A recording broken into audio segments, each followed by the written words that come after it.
Okay sir. PCC అధ్యక్షులు శర్మారెడ్డి గారి పిలుపు మేరకు ఖాళీ బచావో అనే నిరసన కార్యక్రమాన్ని మరి డాక్టర్ బిఆర్ అంబేద్కర్ కోనసీమ జిల్లాలో మరి ఏర్పాటు చేయడం జరిగింది. మరి ఉదయం 10:30 నుంచి మరి 1 గంట వరకు ఈ కార్యక్రమం చేపట్టడం జరిగింది.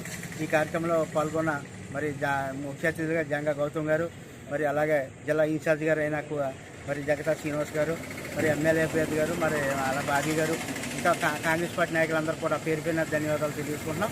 మరి ఇవాళ కూటమి ప్రభుత్వం పండగ వాతావరణం మంచి ప్రభుత్వం అని చెప్పి స్టిక్కర్లు వేసి మరి ఇవాళ ఆ రోజు జగన్మోహన్ రెడ్డి గారి ప్రభుత్వంలో మరి వాలంటీర్లు ఇంటింటికి పంపించి ఇవాళ మీ ఇంటికి ఇంత మేలు చేసాం అని చెప్పడానికి ఉపయోగించారు. కానీ ఇవాళ మాది మంచి ప్రభుత్వం ఇవన్నీ స్టిక్కర్లు వేసి సచివాలయ సిబ్బంది ప్రభుత్వం ఎంప్లాయీస్ని రోడ్డు మీద తిప్పే పరిస్థితి తీసుకొచ్చారంటే ఒక్కసారి మీరు ఆలోచించాలి. ఇంతకంటే దుర్మార్గం ఏముండదు.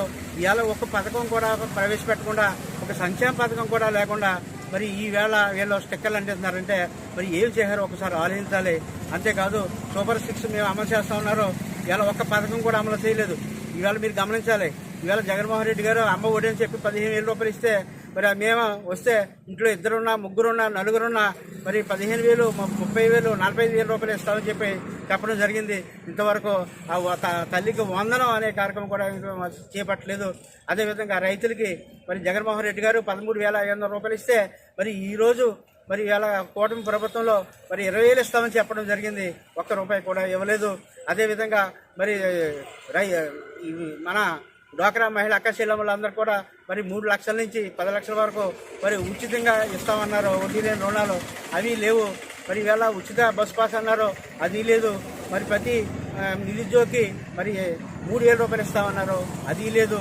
అదేవిధంగా మరి స్త్రీలకి మరి 18 సంవత్సరాలు దాటిన ప్రతి మహిళకి మరి నెల 1,500 రూపాయలు మేము చెల్లిస్తామన్నారు, అది లేదు. మరి ఇవాళ ప్రతి కుటుంబానికి కూడా మరి 3 సిలిండర్లు గ్యాస్ సిలిండర్ ఇస్తా ఉన్నారు. మరి అది కూడా ఇంతవరకు చేయలేదు. దీంతో పాటుగా ఈ సూపర్ 6 ఏమీ అమలు చేయలేదు. అదే కాకుండా మరి జగన్మోహన్ రెడ్డి గారు మరి ప్రతి జిల్లాకి ఒక మెడికల్ కాలేజ్ శాంక్షన్ చేస్తే ఆ మెడికల్ కాలేజీని కూడా ప్రైవేటు పరం చేసి మరి ప్రైవేటు వ్యక్తులకు అమ్ముకునే విధంగా ప్రయత్నాలు సాగిస్తున్నారు. ఇవన్నీ కూడా ఆలోచించాలి. అదే కాకుండా వైజాగ్ స్టీల్ ప్లాంట్ని కూడా మరి వాళ్ళు ప్రైవేటీకరణ చేయడానికి కూటమి ప్రభుత్వం మరి అడుగులేస్తుంది. ఇవన్నిటిని కూడా కాంగ్రెస్ పార్టీ తరఫున శర్మ గారి నాయకత్వం మేము అందరం పోరాడతాం. ఎట్టి పరిస్థితుల్లోనూ వాళ్ళు అనుకున్న ఏమీ జరగకుండా చూస్తాం. వాళ్ళు చేయాలనుకుంటే మరి ఇవాళ ప్రత్యేక హోదాను కూడా సాధించే అవకాశాలు ఉన్నాయి. కానీ వాళ్ళు ప్రత్యేక హోదా అవసరం లేదు. ప్రత్యేక ప్యాకేజీ కోసం వాళ్ళు పోరాడతారు తప్ప మరి గమనించాలి. ఇవాళ మరి తిరుపతి శ్రీవారిని మరి అపవిత్రం చేసే విధంగా లడ్డూ విషయంలో మరి అనేక ఆరోపణలు చేయడం జరిగింది. ఈ 5 సంవత్సరాలు మరి ప్రతిపక్షం నుండి ఏం చేశారని చెప్పి మేము అడుగుతున్నాం. ఒకవేళ తప్పు కనుక జరుగుంటే నిర్దాక్షిణ్యంగా ఎవరు తప్పు చేసినా మరి వాళ్ళని శిక్షించాలి. ఇవాళ ముఖ్యమంత్రులు, ప్రధానమంత్రులు వాళ్ళు తప్పు ఏం చేయరు. కానీ వీళ్ళ అందులో ఉద్యోగస్తులు తప్పు చేస్తుంటే వాళ్ళ మీద యాక్షన్ తీసుకోవాలని చెప్పి ఇటువంటి జరగకుండా పునరావృతం కాకుండా చూడాలని మరి ఇవాళ కాంగ్రెస్ పార్టీ తరఫున మరి మేమందరం కూడా డిమాండ్ చేస్తున్నాం. మరి ఆ రాష్ట్రంలో రాహుల్ గాంధీ నాయకత్వంలో ప్రతిపక్ష హోదాలో ఆయన చేస్తున్నారు. ఇక్కడ మేము కూడా మరి శర్మ గారి నాయకత్వంలో మరి డాక్టర్ బిఆర్ అంబేద్కర్ కోనసీమ జిల్లాలో మరి మేమంతా కూడా ప్రతిపక్ష హోదాలో మరి మేము పోరాడి మరి సూపర్ 6 అమలయ్యే విధంగా మేము పోరాడతామని మేము తెలియజేసుకోండి.